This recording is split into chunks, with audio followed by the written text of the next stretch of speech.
Welcome to the deep dive. Today we're getting into the latest financials from Smucker Co.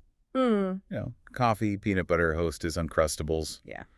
Stuff you probably have at home. Yeah, exactly. And our mission here is pretty straightforward. Pull out the key numbers from their first quarter results ending July 31st, 2025, and figure out what their forecast for the year really tells us about where they're headed. Okay, let's jump right in. The first quarter numbers give us the quick snapshot. How did they do? All right, so a top-line net sales came in at $2.1 billion. Now, that's actually down 1% compared to last year. Down 1%. Okay. But, and this is important, that includes the impact of selling off some businesses, specifically some sweet baked snacks brands and Voortman. Ah, the divestitures. Right, exactly. So if you exclude those divestitures and also adjust for foreign currency, net sales were actually up 2%. That's their comparable net sales figure. Gotcha. So the core business, what they kept, is actually growing a little. That makes sense. What about the bottom line, earnings per share? Adjusted earnings per share, or EPS, was $1.90. Now, that's a pretty significant drop, down 22% from the prior year. Wow, 22%. That's quite a hit. It is. And interestingly, their standard GAAP net income was actually a loss per share of $0.41. So looking at that adjusted figure really helps see the operational performance underneath. Right, stripping out some of the noise. So comparable sales up slightly, but adjusted profits down significantly. What about cash flow? Were they bringing cash in? No, actually the opposite this quarter. They used $10.6 million in cash for operating activities. Used cash, okay. Yeah, compare that to generating about $173 million last year. So free cash flow was negative $94.9 million, quite a swing from positive $49 million last year. Why the big swing? Well, it reflects that lower net income we talked about mainly, though they did need less cash for working capital and capital spending was also a bit lower, which helped offset it somewhat, but overall cash outflow this quarter. Okay, so a mixed picture. Comparable sales holding up, but profits and cash flow taking a hit. What did the CEO, Mark Smucker, have to say about all this? Did they meet their own targets? He actually said the results exceeded their expectations. Really? Even with the profit drop? Yeah. He pointed to the continued momentum in the business, strong consumer demand driving that top-line growth, and good cost management. He basically framed it as them managing the things they can control effectively, despite, the tricky external environment. And I assume he mentioned those divestitures impacting the year-over-year numbers. Absolutely. He highlighted that selling off those sweet baked snacks value brands and Voortman makes the direct comparison look worse than the underlying performance. It's interesting, though. CEO sounds optimistic, but you see negative cash flow, a big EPS drop. Is there maybe a disconnect? Or is he focusing purely on the adjusted comparable figures? That's a fair point. I think management often focuses on those underlying operational trends and the comparable numbers because that reflects the ongoing business they're managing. The GAAP numbers and the cash flow certainly show the real impact of costs and those divestitures. Okay. So his optimism is likely tied to the core brand strength and the strategic moves they're making, maybe looking past the headline Q1 numbers a bit. Makes sense. So let's get into those brands. Where are the bright spots and maybe the tougher areas? What drove these Q1 numbers? Okay, let's start with U.S. retail coffee, big segment. Net sales were up a strong 15%. 15%. How? Mostly through price increases. They saw an 18 percentage point lift from what they call net price realization. Essentially, higher prices stuck. People are still buying their coffee even though it's more expensive? Largely, yes. They mentioned favorable price elasticity, but segment profit went down 22%. Ah, there's the catch. Why the profit dropped despite higher prices? Higher commodity costs, specifically green coffee, which they said hit record highs. Also, unfavorable volume mix for some brands like Dunkin' and Folgers, meaning maybe people bought less or shifted slightly. And they spent more on marketing. So pricing power is there, but costs are really biting into the profit. That's tough. Any specific brand standouts? You mentioned Uncrustables earlier. Oh, yeah. Uncrustables is definitely a star, double-digit net sales growth for the whole company.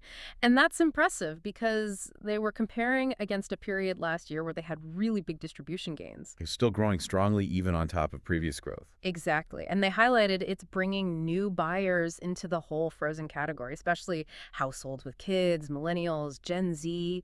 The innovation seems to be working too, that peanut butter and raspberry one. a top seller already. And they've got new limited editions like Berry Burst and PB Choco Craze coming. This sounds like a real growth engine for them. They have a big goal for that brand, right? They do. They want it to hit over $1 billion in annual net sales by the end of this fiscal year. Wow. Okay. Any other coffee highlights besides the overall cost pressures? Yes, Café Bustelo, still going strong. Net sales up 36% in the U.S. retail coffee segment.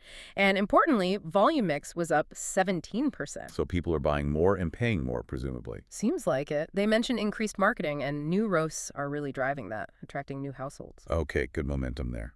Now let's shift gears to sweet baked snacks, especially Hostess. That integration seemed like it might have challenges. How's that looking? Yeah, that segment saw net sales decrease by 24%. But again, comparable sales, excluding the divestitures, were down about 10%. Segment profit took a big hit, down 54%. Oof. 54%. So what are they doing about Hostess? They're taking pretty decisive action. They're doing a big SKU optimization, basically cutting about 25% of the product variations to focus on the better sellers and improve margins. Getting rid of the less popular Twinkie flavors, maybe? Something like that, yeah. Focusing efforts. They're also closing a manufacturing plant in Indianapolis, expect about $10 million in savings this fiscal year, $30 million annually after that. Plus, a dedicated sales team and applying their usual brand building approach. They did say they're seeing early positive signs in sales velocities and share at some key retailers. So major surgery happening there to try and stabilize it makes sense. What about the international and away from home side? That was a strong area. Net sales up 7% and segment profit up a really healthy 35%. 35% profit growth. Nice. Yeah. And the away from home part, think restaurants, cafes, etc., grew double digits. They're leveraging their big brands there.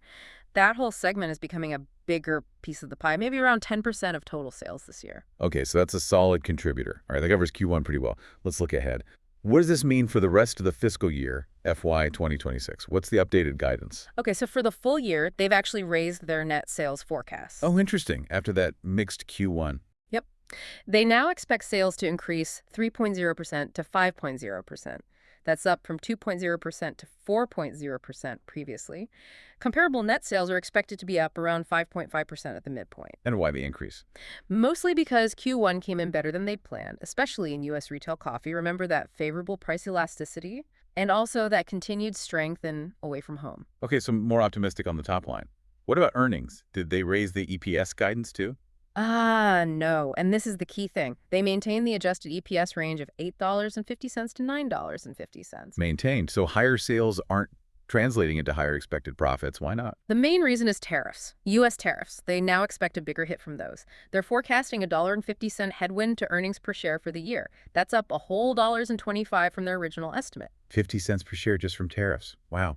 What products are most affected? Green coffee is the biggest exposure. You just can't grow it at scale in the U.S., right? Needs that tropical climate. So they import it, and tariffs hit hard. They said they're trying to mitigate it, sourcing elsewhere, optimizing supply chains, pricing actions, but it's clearly a major drag. Yeah, that really underscores how global factors can impact the bottom line, even if your brands are doing well. Any brighter spots in the outlook? Cash flow. Yes, actually, they raised the free cash flow projection by $100 million, now expecting around $975 million for the year. Okay, how did they manage that? Mostly due to tax benefits. They mentioned accelerated R&D and bonus depreciation deductions thanks to something called the One Big Beautiful Bill Act. Sounds like some helpful tax changes are freeing up cash. Huh. Interesting name for a bill.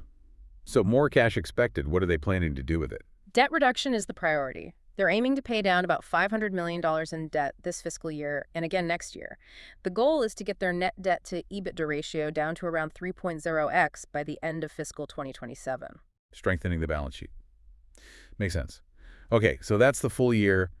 What about the immediate next quarter, Q2? Any specific guidance there? For Q2, they see net sales up low single digits, comparable sales up mid-single digits. So continued top-line growth. Earnings, given the full year picture. Yeah, exactly. Adjusted EPS for Q2 is expected to decline about 25% compared to last year. 25% drop in Q2 earnings. Ouch. Why so steep? It's a combination of things hitting in Q2. Lower adjusted gross profit, again, in U.S. retail coffee. Higher marketing spend, about $25 million more year over year. The impact of those divestitures still creating a tough comparison, and some timing issues with their green coffee hedges versus the physical inventory they're actually selling. So Q2 looks tough profit-wise, even if sales are okay. It does. But they do expect things to improve sequentially through the year. So they see Q2 as a low point for EPS growth with improvement in the second half. Got it. So wrapping this up, we've seen Smucker navigate strong brand performance like Uncrustables and Boostalo alongside significant cost pressures, especially coffee and tariffs, and they're doing major work on Hostess. What's the big takeaway for you, our listener? I think it really shows a company that can drive demand and use pricing power with strong brands, especially in coffee and that growing away from home channel. Right. Uncrustables is a clear innovation win. They're also not afraid to make tough portfolio decisions, like with Hostess. Right. But those external pressures, commodity costs, and particularly these tariffs, they are very real headwinds that are definitely capping profitability right now, even with decent sales growth. It's that classic picture, Yeah. good internal execution meeting a challenging external world. Exactly, that constant push and pull. They're managing what they can, raising prices, trimming the portfolio, getting tax help, but those tariffs are a stubborn problem, especially for coffee. So that leaves us with a question for you to think about. We see Smucker trying to manage these tariff impacts, but the pressure is still intense. How crucial will it become for companies like this to continuously innovate their product mix, maybe even make much bigger shifts in where they source ingredients globally, not just to get through the next quarter, but to build truly sustainable growth in the face of ongoing geopolitical and economic uncertainty?